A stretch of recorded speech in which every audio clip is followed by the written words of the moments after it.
today is my birthday. Yes, I am now 27 years old.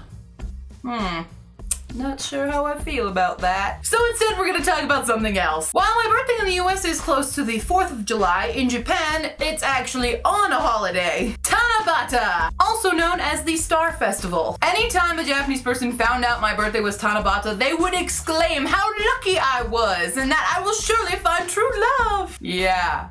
Sure. But that doesn't mean the story around Tanabata isn't fascinating, so gather around, cuties, it's story time with Q! Tanabata was inspired by the Chinese folklore story, The Weaver Girl and the Cowherder, and the characters are representations of the stars Vega and Altair. And this is how the Japanese story goes. Once upon a time, there was a sky king known as Tente, and he had a beautiful daughter named Orihime. Orihime, the weaving princess, wore beautiful clothes every day by the bank of Amano-gawa, the river of heaven, otherwise known as the Milky Way. Her father loved the clothes she made and she worked really hard on it, but Orihime was pretty sad because she was all work and no play. Tente felt bad about this, so he arranged for her to meet Hikoboshi, the cowherder star who lived on the other side of the Milky Way. And of course they fell instantly in love and got married. However, Orihime stopped weaving clothes and Hikoboshi let his cows run all over heaven. Tente got pretty angry about this, and so he separated them and forbade them from ever meeting again. Orihime begged and begged and begged her father to let them meet again until he gave up and agreed that she could meet him on the 7th day of the 7th month if she finished all her weaving. However, on that day they found they couldn't meet because there was no bridge across Amano-gawa allowing them to see each other. So Orihime cried and cried and cried until a bunch of magpies were like, okay, I guess we'll help, and they formed a bridge allowing them to meet. And the magpies agreed every year to create that bridge for them so they could meet and still do their jobs. So I guess the moral of the story is something about balancing love life and work life? Sure, we'll go with that. Nowadays in Japan, people celebrate Tanabata by writing a wish on a piece of paper and tying it to bamboo or a tree. Usually you'll see a bunch of them tied to a tree or shrine. And supposedly, if your paper falls from that tree, the wish will come true. But don't quote me on that because I couldn't find definitive evidence of it. I just remember some of my Japanese friends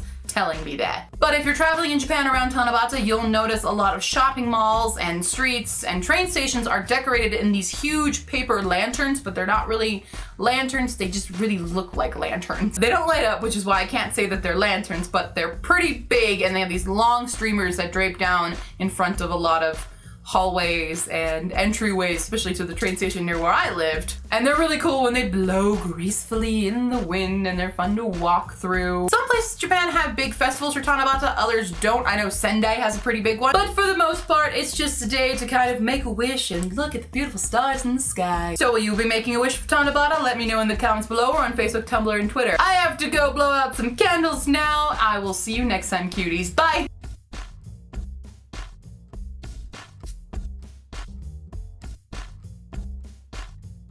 They would excreem.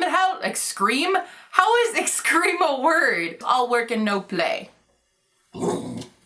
What? I know, it's upsetting.